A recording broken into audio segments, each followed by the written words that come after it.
কাশেম বিন আবু বকর বর্তমান সময়ে বাংলাদেশের একটি আলোচিত নাম। বর্তমান সময়ে আলোচিত হলেও তার জীবনের চড়াই উতরাই ছিল অনেক।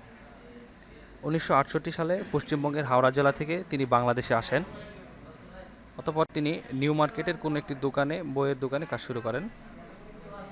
1986 সাল থেকে তিনি লেখালেখি শুরু করেন। তার প্রথম লেখা ফুটন্ত গোলাপ এই পর্যন্ত তার বিক্রিত সবচেয়ে বেশি বিক্রিত বই। 1986 সাল থেকে 2015 সাল পর্যন্ত তিনি অসংখ্য বই লিখেছেন। সম্প্রতি তিনি ফ্রান্সের প্রভাবশালী গণমাধ্যম এএফপিকে সাক্ষাৎকার দিয়েছেন। এরপর থেকেই সোশ্যাল মিডিয়ায় তার নামে ঝড় ওঠে এবং বাংলাদেশে তিনি পরিচিতি পান।